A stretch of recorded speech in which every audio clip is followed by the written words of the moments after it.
Hi, everyone. It's me, Jazzy Mac, and I'm excited about today's work from home opportunities. These are going to be for the company Cashapp.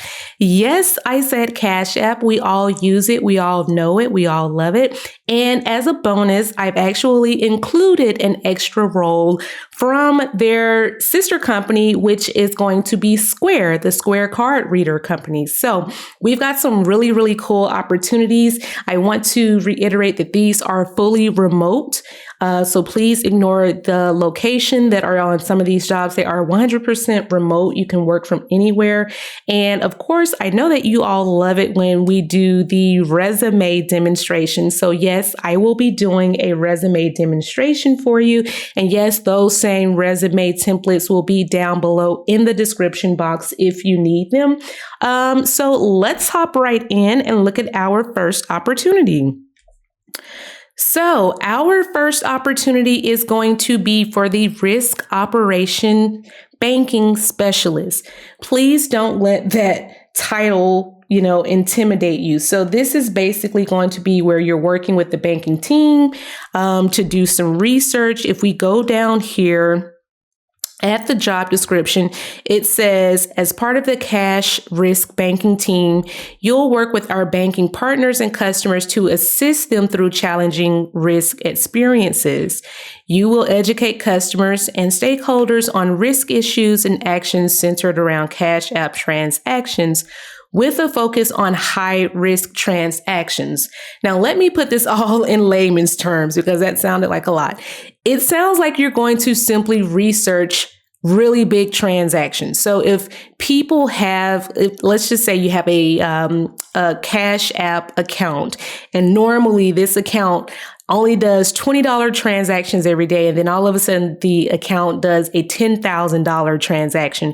Well, that could be considered a high risk transaction. And you would work as a part of the team to make sure that this isn't fraudulent or, it's not some weird glitch in the system, but anything that could be considered high risk, such as that example, is something that you would be kind of, responsible for either researching or supporting the research as it takes place.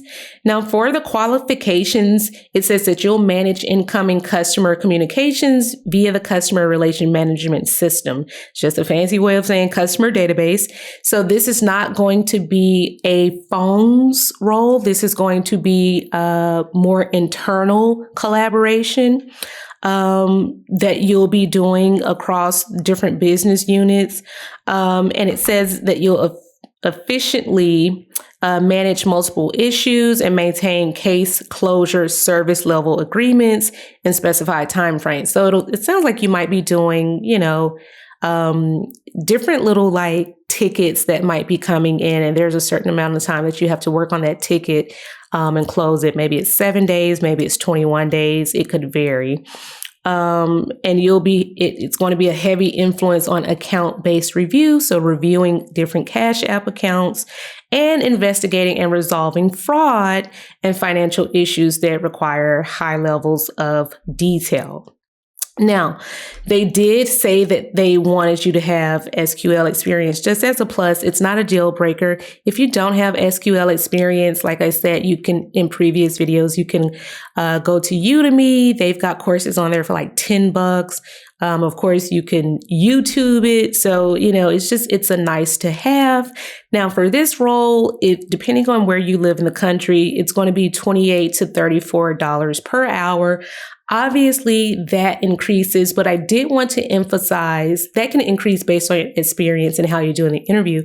But I do want to emphasize that Cashapp also does stock. They will issue stock to you, and stock can be very, very supplemental in the whole compensation thing. So definitely research, how much stock you want or how much other people have gotten as part of their compensation package. Now, here is our next role.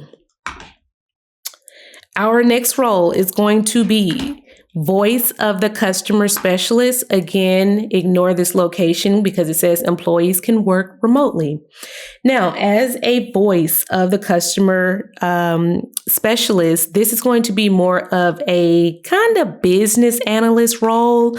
It says here, as a VLC specialist, you're going to take a data-driven approach to identifying customer pain points, and you'll partner with other teams to drive resolution. So again, this is not a phones role. This is an internal collaboration sort of role, where you're cross-collaborating with different teams to say, hey, what issues are our customers having? So what that tells me right off the bat is there's going to be a lot of data analysis that you'll probably be doing, to kind of to see what the popular issues are, what the most common issues are, things of that nature. And, ultimately working with teams to say, how can we eliminate these sorts of issues? So I do want to emphasize that you don't have to have a whole lot of experience. They're saying they just want you to have about 2 years of professional experience in product or engineering or in a similar role as a support operations team. So support operations could be customer support. It could be technical support. It could be billing support. Or even if you've worked like at a Verizon wireless store and that, you did that sort of customer service support, those are all considered support operations. Again, here's that SQL thing. You can look that up. It's not a deal breaker. And in many of these roles, they'll say they want you to have SQL, but they don't necessarily use it, or they just like send you to training as part of like your onboarding. Now, issue tracking and project management software with Jira, Trello. These are just kind of like not ticketing, but they're issue tracking things for like if there's a system outage or if there's a bug in the software, this is what they use to track it. Again, you can watch a YouTube video on these sorts of things. They're very easy to understand. We've talked about Salesforce and Zendesk in previous videos. Those are also things that you could YouTube to learn more about. Here is the pay. This particular role pays a lot more, okay?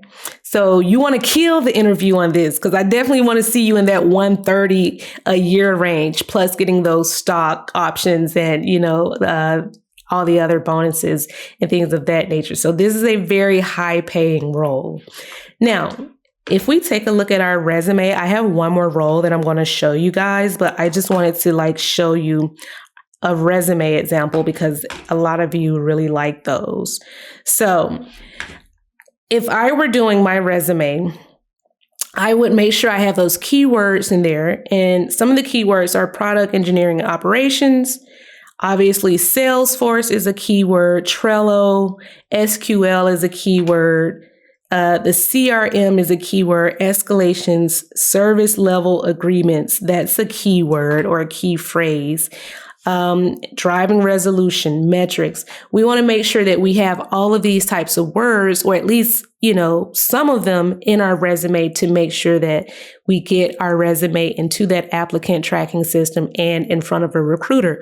When people skip that step, when they don't optimize their resume and when they don't customize it with those keywords, those hot words, they submit their application and then 5 minutes later, they get an email back, a rejection email saying, oh, we've decided to go with other candidates, or your resume doesn't meet our qualifications. And people are like, what happened? I've got so much experience. How did that happen? And it's because they didn't include these, hot words. So, you want to make sure, even if you don't have all the experience, you want to at least put words in your professional summary, something that says, I'm excited to collaborate with the product engineering and operations team to help resolve issues. Something of that nature so that you're still hitting those keywords without lying about your experience or, without totally faking the things on your resume. So again, I do have these templates down in the description box. So let's wrap this up so we can talk about our last opportunity, which is the credit risk underwriter. This is with Square, which is, sister company to Cashapp. Now, for this particular role, I don't want you to think, credit risk underwriter, ooh, I got to be like a banker. No, you don't need to be any of that. It says we're looking for a credit risk underwriter to help manage chargeback risk for some of the largest sellers on Square. You'll work with our sales team through the onboarding process to provide a seamless seller experience, ensuring appropriate risk and controls. Now, this is just a fancy way of saying, okay, Square works with a lot of different businesses. They want to make sure that those businesses that they work with are not going to get a massive number of chargebacks from the business's customers. So they want to make sure that the business is operating legitimately, and that the business has certain policies and procedures in place for if a customer is requesting a refund, or if they say that they didn't authorize a transaction, things of that nature. So again, don't let this role or the name of it intimidate you. So it just says you're going to review high risk sellers. And you may prepare a memorandum for approval by senior management. So you may be running this by your manager and saying, hey, this business partner wants to open an account with us. I'm not sure about them. Can you just tell me if they seem to have high risk or low risk? Like where do they fall on that scale? And lead due diligence calls with prospective and existing sellers to ensure that key risks are fully understood and mitigated. So this just basically tells me that you might have to occasionally talk to a seller to say, hey, we looked at whatever, and these are the items that you need to submit to us so that we can finish doing, the assessment. That could probably also be done via email as well, because we're just kind of in a digital world at this point. So 2 years of experience in commercial banking, credit, or payment industries. I do not care if you worked for McDonald's. Do not downplay your experience. If you worked at McDonald's and you worked the cash register, that is considered payment experience because you're taking payments all day long.